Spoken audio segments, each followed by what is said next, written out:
सबसे पहले मैं अपने गुरुदेव के चरणों में ऋण स्पर्श करके जय भक्ति राम की। अपने गुरु जी का आशीर्वाद सबसे पहले होता है।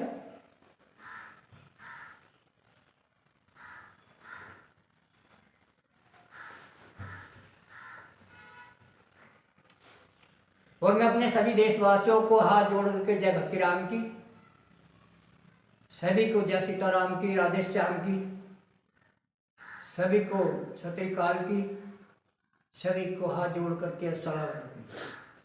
सभी स्वीकार करें। रोज प्रतिदिन एक वीडियो सत्यानंद फकीर के द्वारा जाती है। कुछ हमारे प्रेमी भक्तों ने, हमारे लाखों संतों ने जो भक्तिराम से जुड़े हैं, उन्होंने ये भी कहा है कि महाराज जी थोड़ा सा गर्म स्वभाव रखते हैं, कभी कभी चुनौती भी दे देते हैं। तो मैं सभी से बताऊंगा कि परशुराम संवाद को देखिए थोड़ा सा। परशुराम संवाद आराम से धीरे से चल रहा था। जब परशुराम ने आकर के हंगामा किया और जल्दी बदला मिथिलानी में चौपट कर डालूंगा सबको, तो सारे राजा थर्रा बैठे। राम ने आकर के प्रार्थना की, शिव धनुष तोड़ने वाला तो कोई शिव का प्यारा ही होगा, जिसने ऐसा अपराध किया वो दास तुम्हारा। हे भगवान, कोई आपका ही दास होगा धनुष ऐसा काम करने वाला, धनुष तोड़ने वाला। ऐसा कहा तो परशुराम का क्रोध और बढ़ गया। तो राम ने सोचा कितनी समझदारी कर देती, ध्यान करिए सभी। लक्ष्मण को आगे कर दिया और लक्ष्मण ने आकर के वो मोर्चा संभाला। राम जी, पता है राम जी को कि परशुराम जी का सामना तो लक्ष्मण ही कर सकते हैं। जो जिस भाषा में बोले उसी भाषा में उत्तर मिले तो अच्छा है। अभी हाथ जोड़े की विनती नहीं मानेंगे। तो लक्ष्मण ने कितना प्यार से कहा कि क्या परेशानी आ गई, धनुष टूट गया। ऐसे धनुष तो हमने पहले बच्चों ने काफी तोड़े हैं।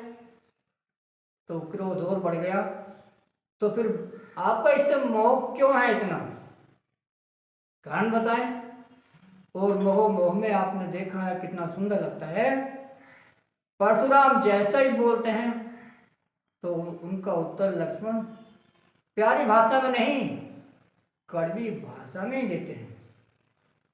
इसलिए आपने देखा होगा रावण को, या पहले दुर्योधन को कितना समझाया भगवान कृष्ण ने आकर के, क्या माना? नहीं मानते ना।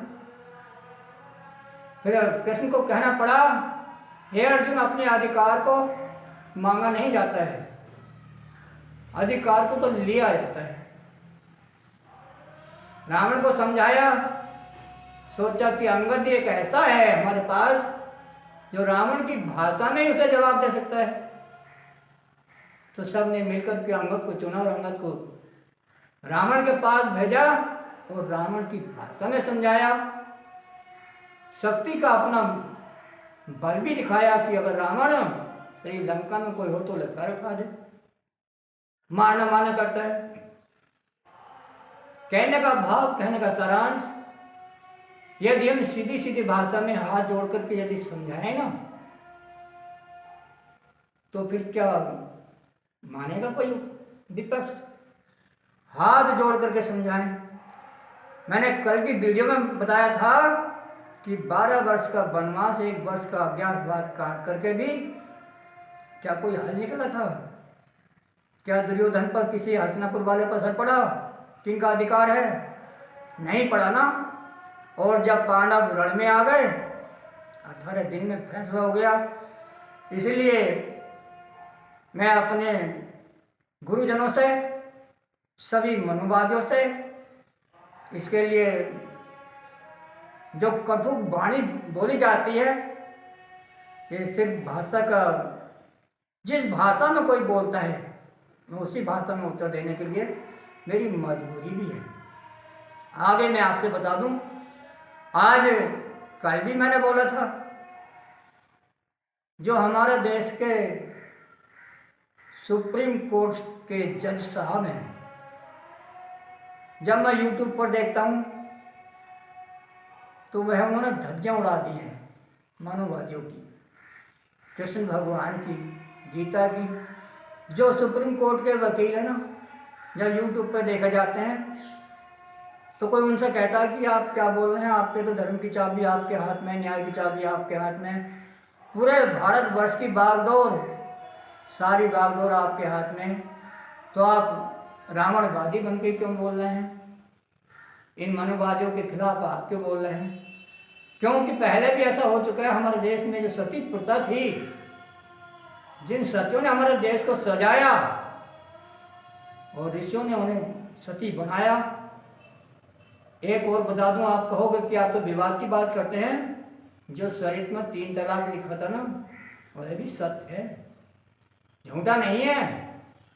क्योंकि जो 3 तलाक कलयुग वालों ने तलाक तलाक कर करके महिलाओं पर अपराध किया, वो तलाक ये नहीं है, क्योंकि वो तो अध्यात्मवाद में महापुरुषों के द्वारा लिखा गया है।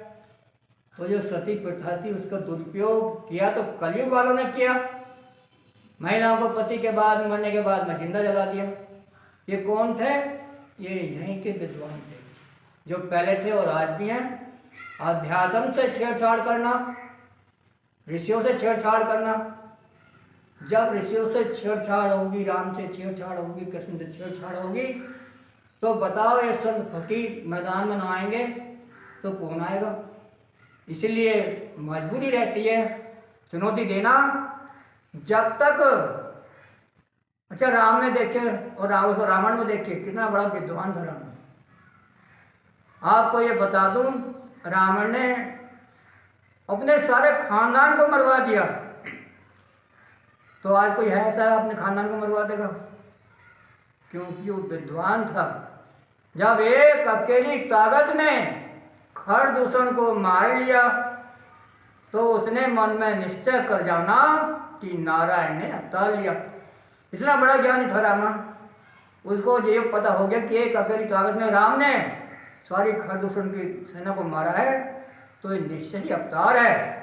इसलिए उसने क्या किया, सारे खानदान को लड़वा करके, अरे समझो कलयुग वालों, ये सतयुग की त्रेता की कहानी है, ये क्षत्रियों और ब्राह्मणों की कहानी है, ये शूद्रों की कहानी नहीं है, ये कलयुग वालों की नहीं है। इसलिए रावण ने सारे परिवार को मरवा करके मुक्ति प्रदान करी है, उनको मुक्ति दिलाई है। तो तुम्हारा युद्ध करने का क्या मुक्ति का है? अरे सोचो, तुम मुक्ति पाने के लिए राम की बुराई कर रहे हो, कृष्ण की बुराई कर रहे हो, हमारे ग्रंथों की बुराई कर रहे हो मुक्ति पाने के लिए। अगर मुक्ति पानी है तो आ जाओ शास्त्रार्थ करने के लिए। ये सत्यानंद फकीर की खुली चुनौती है। हमें गर्व है कि मनुवादी हैं, हम सूर्यवंशी हैं, इसमें कोई शक नहीं, ये सत्य है।